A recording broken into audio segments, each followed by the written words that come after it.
Hello, everyone. Welcome to week two.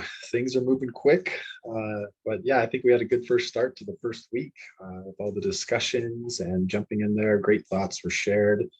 So in this video, I'm going to just share a few of my general reactions to the discussion boards. I shared a few thoughts in the discussion board that I would chat in there here and there, but I kind of tried to collect a lot of my overarching thoughts for this video.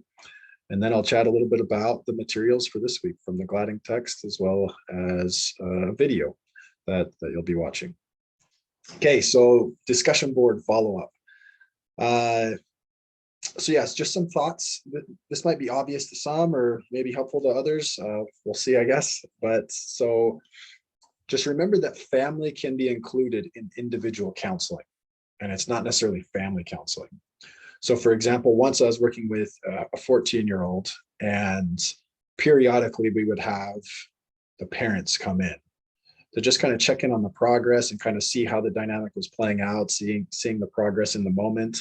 But in the end, I knew that the 14-year-old was my client, not the parents. The parents were kind of there to support the client.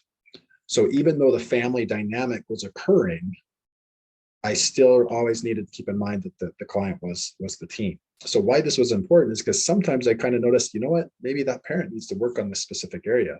So if it was a family, I might delve into that a little bit more, because sometimes, certain approaches to family counseling, you'll kind of delve into one person's experience and then kind of see others' reactions to that and how that kind of sparks things. But because, like I knew that, okay, this parent is not the client, so I'm not going to go into as much depth their process.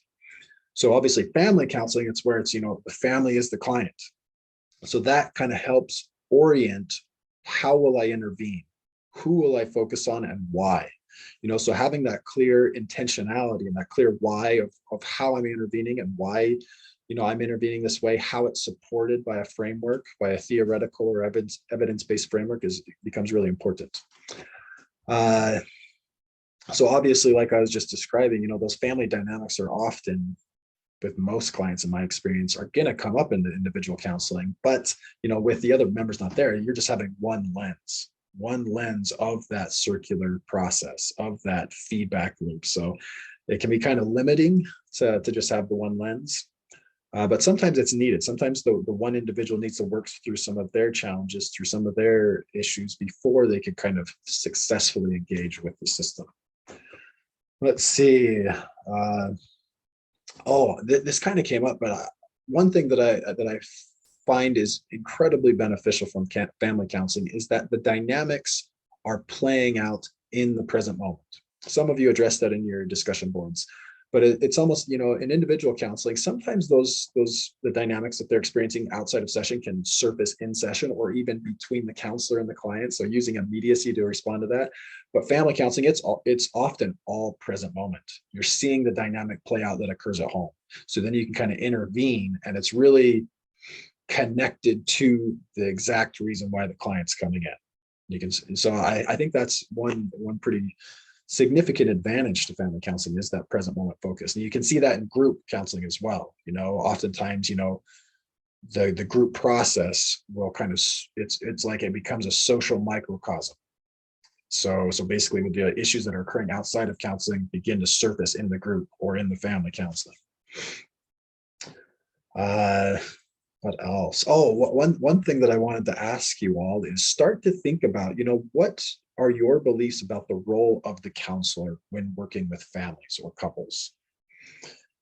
So be thinking about that, because you're all probably going to be a bit different. Some of you might kind of have some similar thoughts, but in the end, we all, based on our experiences, based on our personality, based on kind of who we are, based on our socialization in our own families, it might impact, how do I see my role? And various theories that we're going to talk about later in the course are going to address that. What's the role of the counselor according to this specific theoretical lens? So, some people some counselors almost become a part of the system periodically and then kind of pull out of the system just to kind of introduce change into the system. Some might be like an aloof expert, more like a teacher who does not, engage in becoming a part of the system. Some might be more directive, a directive guide, kind of how to teach the family how how to change. Others might be much more like, I'm a facilitator. I'm a facilitator, a facilitative support to the family. So begin to think about more deeply, especially as you're reading more of the chapters throughout the weeks of, what are my beliefs? Where do I align? Where do I kind of see my values connecting to a specific approach? And with that in mind, this course is hopefully a springboard for you. So, a lot of the theories, we're not going to have time, to delve into all of them in a lot of depth. So, we kind of get an overview and some of the specific interventions that are pretty common for the theory. But then your task, later, if you're like, what, this Bowenian, theory really resonates with me. So you could go and learn a lot more by maybe going to a text Bible. That's one thing that I've often noticed is helpful is, if a theory really resonates with you, then you can go to maybe the founding authors or, some of the people have had kind of had a significant role in developing the theory and read their text, especially those kind of original texts, because then it can kind of give you, okay, here's the core of what it is. And then there's going to be offshoots of, more contemporary approaches of how they apply it. But just one thought there, and this goes for family theories as well as, just individual theories. And they are linked as well, which you'll see. I think the last thing that I want to address about the discussion board is somebody kind of talked about that it feels too complex. It feels kind of overwhelming to be working with a family, with multiple members in front of you. Like, how do I balance all that? How do I focus and kind of give support to everyone? So I kind of had a similar reaction when I started working with families and introducing like the parents into session as well.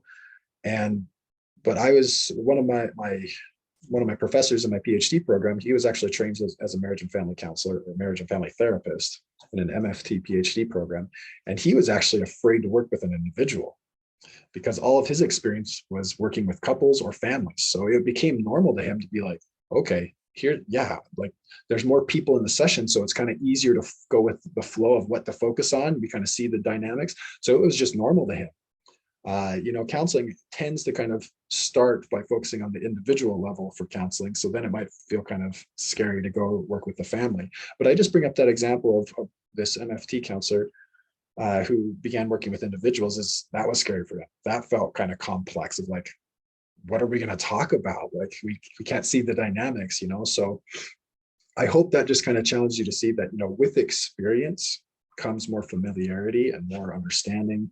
So I think you'll get there if you do choose to work more with families, couples, and kind of members of families. Last two thoughts, just really quick, kind of more housekeeping of thoughts on discussion boards. Just make sure to respond to all of the questions. Some didn't respond to all. So if you want full points, make sure that you're responding to all the full elements of the discussion board prompts. And also be sure to let me know when or if you'll be attending summer labs. A lot of you already have. A lot of you have filled out that Google form that I sent out it should have been sent to your email as well as in the announcements in the Blackboard course shell. So yeah, please just make sure to do that so I can make sure I get organized of the extensions for the extra time to complete assignments. All right, so to finish up, I'll go through this pretty quickly because we're covering 3 chapters, but I kind of want to cover some highlights from the gladding chapters 3, 4, and 5. So chapter 3, it talks about the different types of family. Got to grab the text here. So obviously there's lots of different types of families. Let me see here. I wanted to pull up a specific page. Yeah, so nuclear family, single parent, blended, dual career, child free, LGBTQ, aging, multi-generational. Like there's going to be a lot of different families and family structures. So I think it might be helpful for you to consider, what type of family structure or foundation did I come from? Because that'll kind of start to inform like, what is my lens? And how can I what are maybe some family types or family backgrounds that might be challenging for me to work with, or that might come more easily to me, and then why? So once again, starting from that place of personal insight of how to work with families can be particularly beneficial. So for one example, child-free couples. So there was a PhD student when I was doing my PhD program as well, who he wanted to research, the lived experiences of couples that desire to be child-free. So by choice, they just choose not to have children. There can be a variety of reasons for that. And it was really interesting of why he wanted to study that. So him and his partner were choosing to be child-free, and he received a lot of like criticism, just sometimes even just from strangers, people he's just barely meeting, from family, from friends, from colleagues, of just like he would feel these reactions of like, oh, like people are seeing me as selfish, of self-focused, of naive. So I think that's one example of like choosing a family structure, or the type of family structure that you're in can kind of impact the perceptions that people have on you, and vice versa. Your experience of your family of origin can kind of, once again, there might be some perceptions or some assumptions about groups of families that are different than you. So once again, all families are going to be different. So your task is to seek to understand them within their frame of reference, to support them, to challenge them within that frame of reference. So I think that'll be a continued highlight for us to be aware of. So the last thing for chapter 4 is the family reflection on page 64. So once again, the family reflection is kind of grayed out there, but it talks about ambivalent losses, or ambiguous losses. So that can be, on page 64, it talks about, when a person is physically absent yet psychologically present. So that might be due to death or divorce, where someone's presence is strongly felt in the family, but they're not there. And the opposite, or I guess not necessarily the opposite, but another element of that is someone could be physically present but psychologically absent. So sure, they're there around, but there's not really any emotional connection. So I think the family reflection can be kind of interesting. So it states, ambivalent losses are not overtly acknowledged by most families, but nevertheless they are powerful. When have you seen such losses in your family, or in families you know? What were the results? What coping strategies were used by those involved? How did they work? So how might you have responded in your lived experience, or seen others respond to circumstances where, someone has been psychologically present but absent, or present physically but psychologically absent? I think that's a good example of, how some of these family reflections can spark your insight. So likely in these videos, I'll choose at least one of those family reflections, kind of highlight and get some thoughts and get some things sparking in your brains. Okay, so chapter 4, so working with single parent and blended families. So single parenting could be the result of divorce, death, or it can even be like due to military service, like it could be a temporary situation of being a single parent. And I appreciate in this chapter how it talks about the strengths and challenges of single parent families and blended families.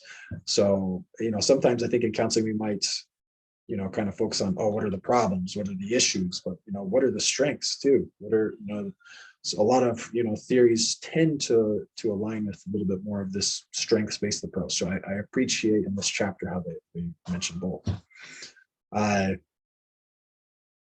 So on page 89, it talked about, when working with single parent families, that you might run into the circumstance of a parentified child. So basically, parentified children are children who are taking on parent-like roles. And that often is before they're ready to take on those type of roles. So they might be younger, but, due to only having one parent in the home, maybe the oldest sibling needs to take over some of the childcare duties. So sometimes the child can take that on and be doing just fine, but sometimes that kind of leads to them missing out on their childhood, or maybe resentment of not really having a clear childhood, or of kind of being pulled into a role that they're not really ready or willing to take on. So you might notice that sometimes with clients, even, years later, that they've kind of been in this parentified role, where they start to feel like they need to take care of everyone. And that could even translate into taking care of you as the counselor.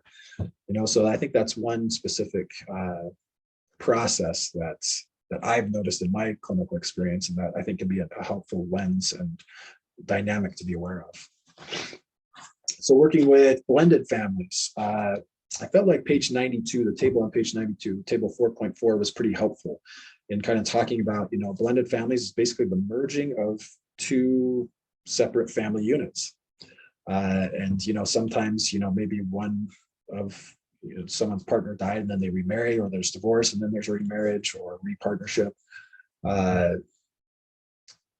think due to death can be particularly challenging, though, because sometimes once again, the ambivalent loss, the parent who died is not physically present, but they may be very much so psychologically present, particularly for children, especially when maybe the families are blended, when there's a remarriage or another union.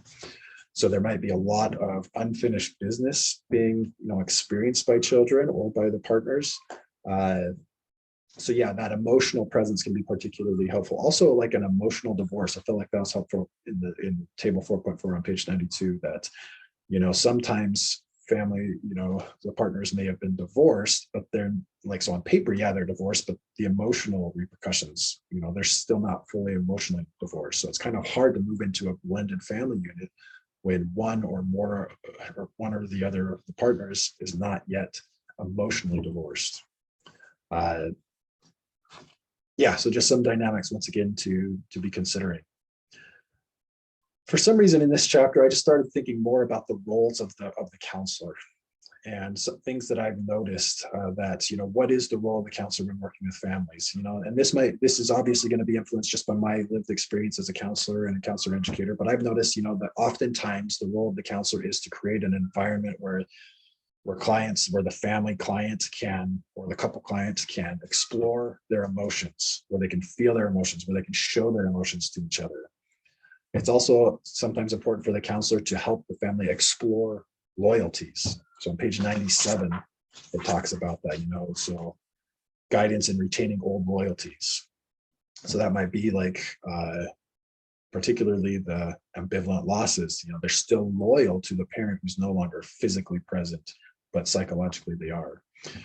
So that can be helpful to kind of have the idea of like, where are the loyalties of this family client or this couple? What are the core beliefs? Those might be unconscious and unspoken, or they might be spoken. To what degree is communication open? For example, there's a father-son dynamic where their communication would just spark anger quickly.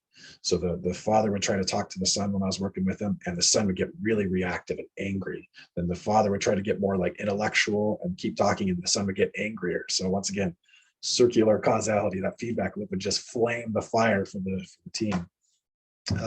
But we kind of had to break that pattern of, okay, it's happening. There's the pattern. Guards are going up, walls are going up. How can we respond in a different way? So talking about that communication openness and the communication process can be helpful. I think roles can be really helpful. What are the different roles for different members of the family? Those are often unspoken. So making the unspoken spoken can be a big, powerful part of family counseling.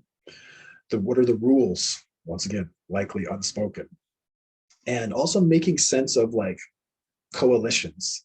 In the text, it kind of talks about it as like subunits, where maybe there's like teaming going on, where maybe one of the parents is kind of aligned with one of the children against one of the other parents, or like so those triangles, or maybe there's a certain group of children who kind of align with each other against the other children. So being aware of what are those coalitions, what are those subunits within the family that kind of fracture the whole system. So once again, those can be some of the roles of the counselor, is considering these dynamics and being aware of them. So chapter 5, being aware of time. I get excited and just keep rolling. My first reaction to chapter 5 and working with culturally diverse families is the title. So culturally diverse families, everyone comes from a cultural background. Everyone is culturally diverse. In this chapter, I think Gladding is particularly referencing minority populations, minority cultural backgrounds. But I think it's important to remember, that we're all cultural beings. We're all impacted by culture, by cultural traditions and beliefs. I've just seen that sometimes people in majority culture, myself included, at younger periods of my life, where it's like, oh, I don't have a culture. No, that's probably a sign that you're part of a majority culture and that it's unknown to you, and that there's some privilege in not even, clearly even being aware. So it's kind of like, culturally diverse according to who? So that was my first reaction. Once again, everyone is culturally diverse. So, just be thinking about, what is culture? Some thoughts from the text is like our social identities, our race, our class, our gender, sexual orientation, religious affiliations. So those social identities can be a big part of culture. But I think there's also another deeper level of like, what are our traditions? What are those rules of behavior that are often unspoken?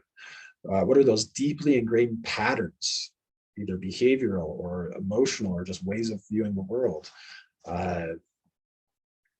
What are those unquestioned behaviors, those status quo, just kind of normative experiences? Maybe culture also has to do just what is my worldview? So I think those are some important elements of culture, but yeah, not necessarily an exhaustive list. We could go on for a long time, and if you haven't taken your multicultural counseling class, you will explore that in a lot more detail. But yeah, I think it can be helpful to kind of, on the surface, like our social identities show up on the surface of culture, but then like the deeper rules and patterns and traditions can be important to explore, particularly with families. Let's see. I really appreciate on page 119. So it's specifically talking about working with Arab American families, but the bullet points there on page 119 were pretty helpful. And I think that could be translated to a lot of different cultural groups. So being aware of the cultural context in which the family operates, issues of leadership and authority figures, power dynamics in that family culture. Yeah, who makes decisions? What are people's roles in decision making? And et cetera. I think focusing on what are those clinical recommendations, I think could be pretty helpful. But a lot of those I think could resonate in a lot of different ways, or in a lot of different populations. And let's see here. Yeah, I think in the end, when it comes to culture, specifically thinking about the multicultural counseling competencies, it starts with personal awareness. We need to think about, what is my cultural experience? What are my cultural beliefs? What are my reactions to other, groups of individuals that I'm not a part of? And it's also important to be aware of, what are the experiences of other populations that I'm not a part of? And, on page, I believe it's 122, it kind of talks about, so we need to gain that personal awareness. We need to help, specific populations acknowledge and express feelings in a way that's, resonating within their cultural frame of reference. We need to help people honor their heritage. So a lot of that kind of has to do with how do we begin to intervene? How do we intervene in a manner that is culturally responsive and supportive? So we'll continue to kind of process that. And if you haven't taken the multicultural class, once again, that'll be an area to explore that in more depth. But I think it's, relevant, absolutely relevant for working with every single family, because in the end, I think it might be easy to make stereotypes like about a group of people, like, oh, everyone in this group is this way. Obviously, that's not true. There's going to be in-group differences that are important to make sense of. So what is the specific family client that's in front of you? What is their lived experience within their cultural reference and their cultural framework? Okay, the last thing that I'll bring up, we'll wrap up the video, is just that there's also a video this week. There's a clinical demonstration video of showing how REBT, rational emotive behavior therapy, has been applied to working with a single mother. So the family unit, all of the family members aren't there, but I think the video is still helpful because it shows how, how can you start to address feedback loops, circular causality? How can you see how changing the behaviors and the norms of one member of the system, how it can begin to translate into reshaping the homeostasis for the family, dynamic at large. So I think it's a pretty good example of kind of, yeah, it's an individual session, but is it going to start to address and apply some of the principles of family and system counseling that we've been talking about. Okay, that's enough of me talking for today, but I look forward to another week with you in the discussion boards, and please reach out to me with questions. A lot of you have been already. I'm happy to meet via Zoom. Let's continue to connect, and I look forward to another week. Thanks.